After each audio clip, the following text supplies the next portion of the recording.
Today we're going to be looking at a very special report that Sky News have made, going inside the Revenge Porn Helpline. Let's look into it, guys.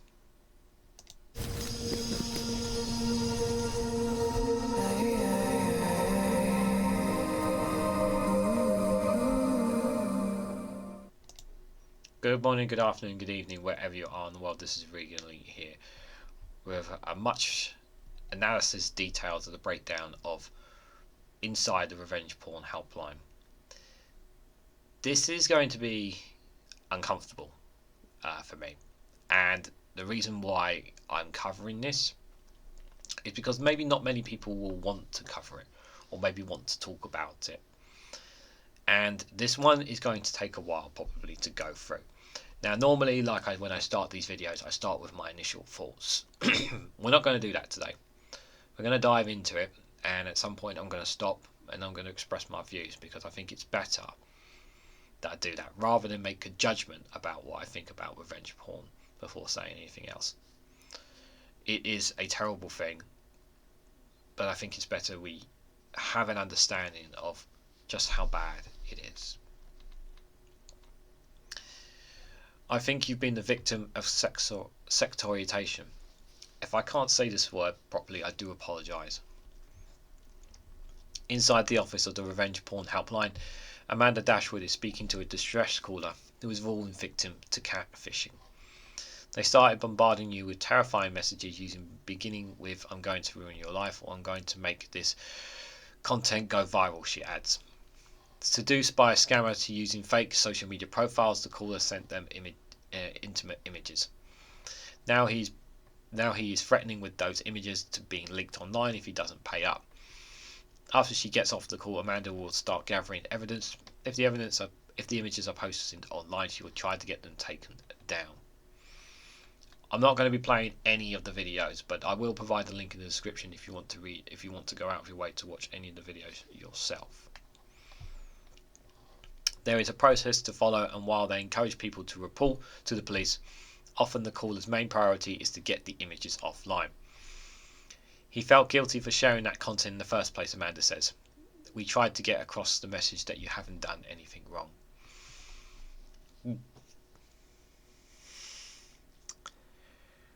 The thing is when you put such images online, it's a sad situation that once they're up there, it only takes one person somewhere else to see it, share it, or save it for it to get out there and spread. And so many, it is increasing so much. You really have to, and I cannot stress this enough, you really have to be careful. If you have children, you really have to make sure that they are careful about what they take pictures or videos of themselves doing, because it is so easy for that kind of sensitivity to get stuck online, because once it's on there, it's literally almost impossible to get off. You have to be extremely careful, and this is a real, if you are a parent, this is really important. Even if you're young, even if because this is going to be something that's going to happen. Not specifically your child, but it could potentially do. And it's so important that they understand how dangerous it is to post sexual content of themselves with the possibility that it may end up online. Sending it to somebody, and how much you trust them with that information or that content. How much can you trust them to not? And then when it comes to a situation like this, where they blackmail you into giving you more money, saying that they'll threaten to put it online if you don't give them money, that's an endless cycle there, because the moment they have that content, you can't physically get that content off. You can't digitally or physically get that content off them. Although you throw money at them with the intent of them not posting it, doesn't mean to say that they won't come back asking for more money. And then you get trapped in a cycle, and you feel hopeless and helpless, and you feel ashamed of yourself because of what you did. The point is to stop it getting that far. We want to make sure that young children understand the dangers of posting or pictures or video of any of that kind of content on themselves, or sharing it with friends and that, because it can fall into the wrong hands and it can be used against them.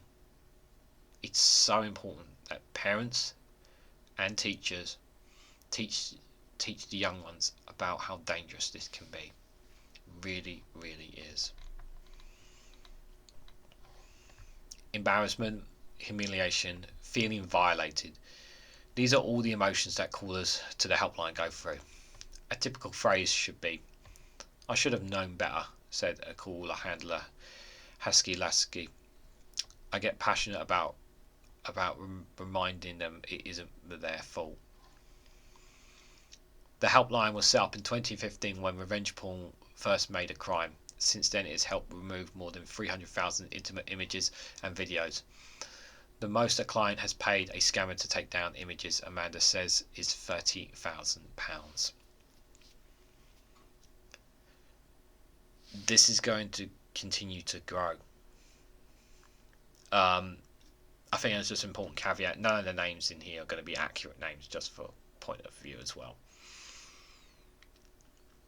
But like I said, we need to make sure that you have to be, again, like, I cannot stress this enough, you've got to look after yourself, and you've got to make sure those around you are extremely careful about what they post or what they take pictures of and who they share them with. It's so important, guys. It really, really is. £30,000 threat to stop a naked picture of yourself being posted online.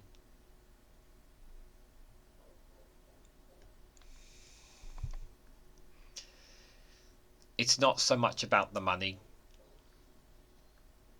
It's the feeling of, as a victim, of complete and total humiliation, and it makes you feel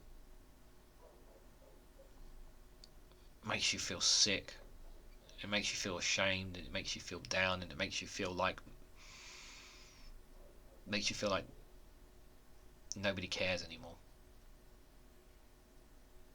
It makes you feel worthless. Well, I'm here to tell you, you're not worthless. Everyone has battles. Everyone has struggles. And you're not alone. It operates out of a small office in an industrial estate in Devon from the outside. There is no trace of the type of work that occurs there. Inside, the only clue is a sign hanging above the desk that reads "Caution, content being reviewed." The team are known as trusted flaggers by social networks and adult sites, and for significant cases they can pick up the phone and raise the alarm. These days the helpline has global reach.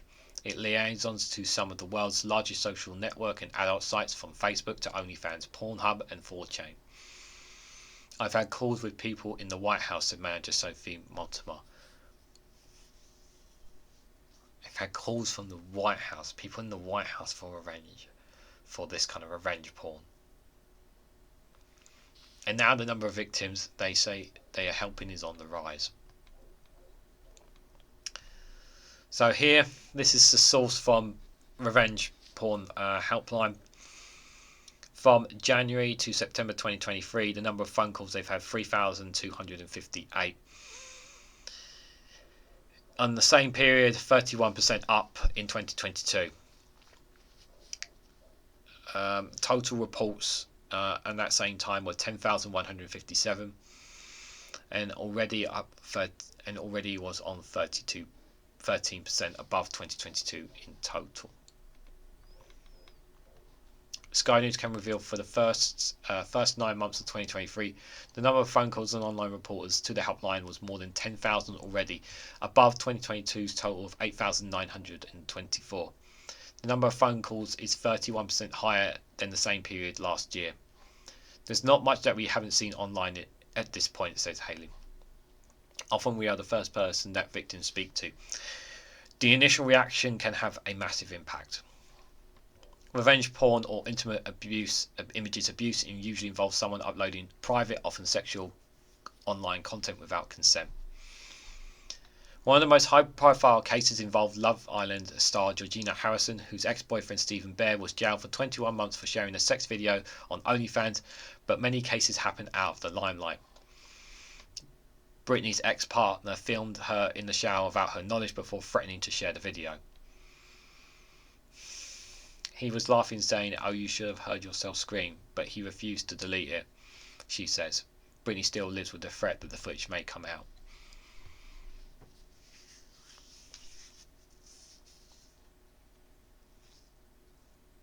It stays with you, especially as a woman. You think, "Oh no, someone else will see me naked. That's completely unfair. My body is my own." For other victims, it's too late. Footballer Leah Nicole, who recently retired from playing for Crystal Palace, had naked images of her uploaded to an adult site in 2018. She was alerted to the leaked messages, leaked by a message on Instagram. That was a night from hell. I didn't sleep. I was being sick while waiting for the police to turn up in the morning. I lost my privacy in the click of a finger, and that's something I'll never get back. Since Leah became a victim of revenge porn, she has worked with the helpline to raise awareness, and she now gives talks to teams and players around the country on how to stay safe online. It changed my life. I'm much more educated on this issue, but now I've got scars that people will never see, she says. OnlyFans have told Sky News that it's incredibly proud to work with organisations like Revenge Porn Helpline. It describes their work of the helpline as absolutely critical in supporting victims of intimate images abuse, raising awareness to help it prevent future cases. Meta, which owns Instagram, told Sky News that it has clear rules against sharing or threatening to share non-consensual intimate images, and we remove this kind of content and the offending accounts of where they become aware of. These are two factors potentially driving the spike of demand for the helpline, says Professor Claire McGill, who specialises in violence against women and girls.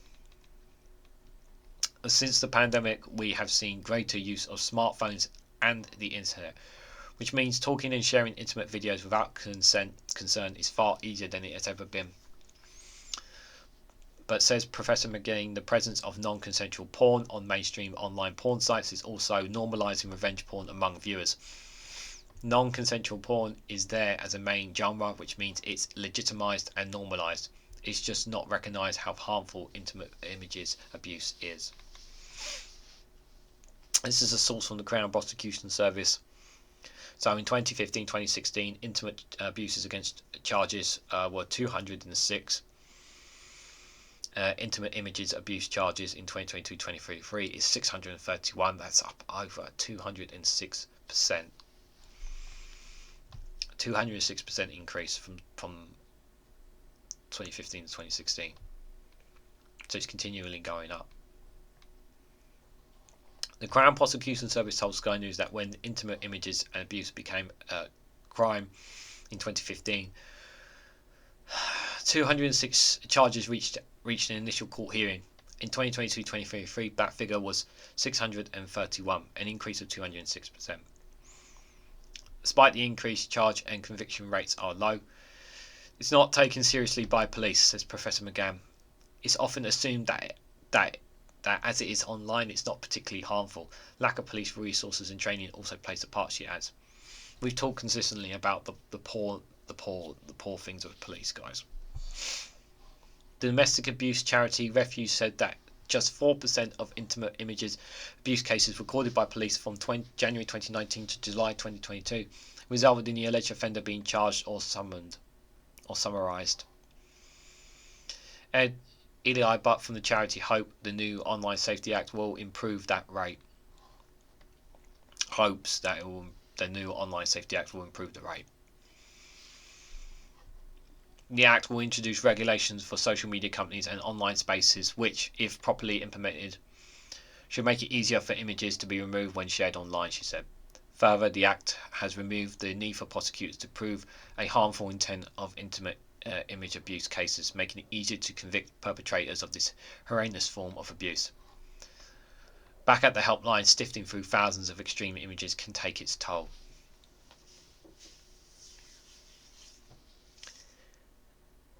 That is hard for those people. I feel for those workers, those call workers. They have to go through that. Oh God, this is hard. I don't want to say you get desensitized to it, says George Street, another of the helpline's trust flaggers. But you've been professional and you know that that's the job, and you find a way to separate it. The call workers have dedicated support service.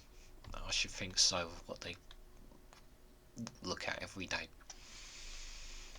Councillor David Hammock said that those who see typically start off putting on a show of how well they're doing, but it's not unusual for sessions to end in tears.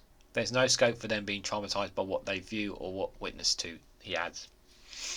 The helpline manages to remove 90% of intimate images and videos reported, but the growing trend of AI and deepfake porn means the numbers will continue to rise.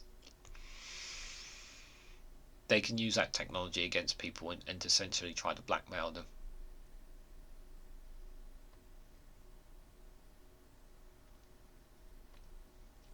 We definitely expect to see more cases where content is being created by AI technology, says manager Sophie. It's not something that is going to be going away anytime soon. The more time we spend on our phones, the more sites there are, the greater the spread of this content. The job the helpline team does is difficult and important. For Hayley, the reward comes for those intimate images. We have caused callers so much pain and embarrassment are finally removed. It's the best feeling ever, says Hayley. That win is why we love doing this. Understandably, the name has been changed. I'll put the number of the link in the description, but it's there for you if you want to know it. So to call the Revenge Porn Helpline if you ever need it is 0345 6000 459. I'll put the number in the link in the description for any of you who want to have it.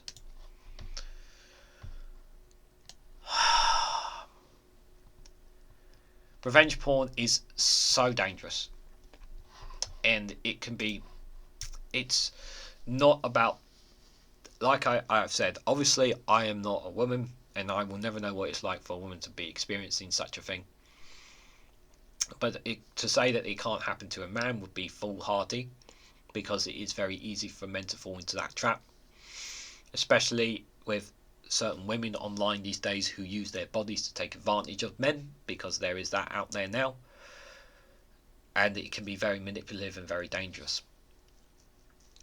And when you are in that situation, you feel absolutely helpless and you feel absolutely soulless.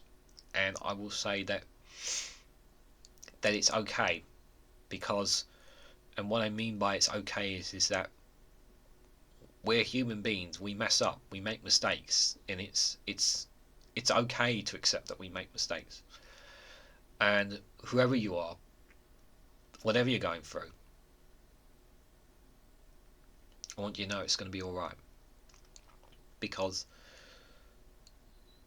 no matter what these people do to you, it won't don't let it change who you are.